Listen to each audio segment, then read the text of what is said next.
Now, after years of competing and studying abroad, this young Namibian athlete has returned home with a renewed sense of purpose shaped by international exposure. Her journey spans elite sports, leadership and service, driven by the belief that success only matters when it uplifts others.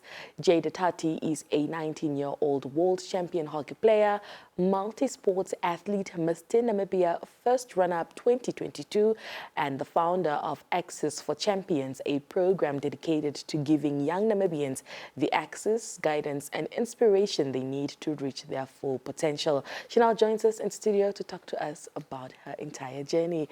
Jada, a very good morning to you, and thank you so much for joining us. Good morning to you, and of course, good morning to the entire Namibia. All right. Thank you for having me. I mentioned a lot, hockey player or multi-sports athlete, but apart from all of that, who exactly is Jada Tati? So I think that is a question that I've been trying to figure out the entire year, hence why I moved abroad, to not just find out who I am as a person, but also what values that have already shaped me as a person and to whom I want to bloom into. So I say that Jada Tati isn't just an athlete. She's just not someone who partook in a pageant. She's a daughter of the Namibian soil. With that being said, Jada Tati, or I, am a product of Ubuntu. I am because we all are in Namibia. Yeah, and you're just 19 years old, and you're doing so much already. Now, you've lived and competed, internationally at a very young age. What made you decide to return home to Namibia instead of just continuing your journey abroad? So when I left, I definitely left as a curious, or I'd rather say a courageous young girl who just wanted to see the world beyond the borders that I grew up in, with being Namibia.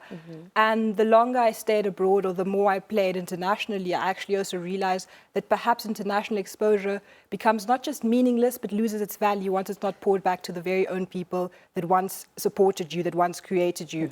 With that being said, I came back to Namibia not as a setback or because nothing worked there. It was an amazing experience, but I learned that while being there, perhaps it is more valuable to use what I've learned there to pour back into my very own soil. Yeah.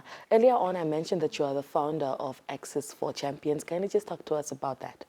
So I just want to state from the start, Access for Champions is not just a charity, it's an initiative that actually made me understand my responsibility in our country, and it's actually something that lies very near to my heart. I was born and raised by a single mother who taught us that struggle does occur, but that is exact ammunition that you need to use in order to make your dreams come true. Yeah. But at the same time, there's this cognitive dissonance of having this really big dream, but it being stopped with the lack of opportunity, the lack of resources, the lack of funding, and that is what Access for Champions is about.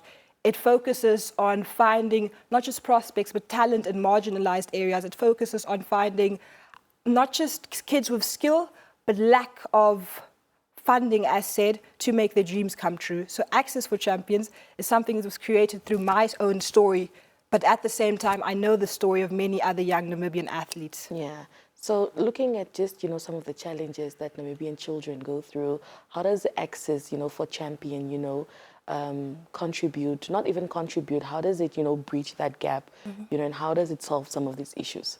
So that's where my international exposure definitely plays a role. I've been traveling from a very young age, but I've also competing from a very young age. So I saw how athletes are treated, not just in other countries, but how Access created them and how Access created me as a world champion. And that is the gap, because we don't have many. I can assure you that Namibian athletes would become world champions through the right access. And honestly speaking, I can name 5 world champion athletes on my hand and not more. And that is the sad part, because Namibians aren't just intelligent beings, they're active beings in terms of go-getters. So I can assure you that the problem lies in the fact that there's not a child that doesn't want to go and be a world champion. The problem lies in the fact that perhaps the resources, the funding, the mentorship, the guidance, the facilities weren't built for them. Yeah. You brought us medals. You came to show us these medals. Kindly just talk to us about each medal, what it means to you, and what the medal is for. So this is actually very ironic that the smallest medal that I carry here... Right here, yes. It's very ironic that the smallest medal that I have here is actually the World Championship medal. I won this World Championship alongside, I think, the most magnificent woman that I've ever met. A team of about 10 young girls that went to compete internationally on a continent they've never been on. We walked into that tournament as the underdogs. Africa has never won an inline hockey world championship. So we automatically came as these women that were in the space, but perhaps weren't even thought about becoming the best. Yeah. And that is what this medal to me represents. The second it got hung around my neck, it became evident to me what Namibian women are capable of in global spaces, that we belong, that we don't just take up space, but we execute when we do so. And these are 3 medals, alongside many more, but these, I think, are the second most important medals to me. I won these in California, the US actually, which actually highlighted not just my first international trip, but the first international trip that I played alongside on a women's team. So the reason why I brought these specific medals, I could have brought any other medals, is because I want to emphasize what the girl child can do when opportunity arises, and the girl child can, as said, execute and take up space in the right environments. Yeah. So what's in store for you for the year 2026? That is actually a very, very big question, because I returned home last week, or actually 8 days ago or so, and I've already felt this huge sense to take on myself, and that is why I actually but that's exactly what I came home for. Yeah. I came home for Access for Champions. So what's in store for me is to build not the gap that perhaps is already, or not to close the gap that is already there, but to leave an imprint on it as well. With that being said, I think what's most in store for me is to not just use my international exposure as something that shaped me, but to use my international exposure to shape the Namibian youth, the Namibian child, and to perhaps even shape you. Yeah. Now, for those of our viewers who are watching right now and want more information on Access for Champion, or perhaps just want to be part of it, how can they go about it? So I have actually created an email specifically for the purpose of that. And I do think that there could perhaps be many people that could write me. And perhaps I could leave my email on here. Could I just say it aloud? Yes. So it would be Jada, like my name, Jada v.d@icloud.com. With that being said, I'll just repeat it once last.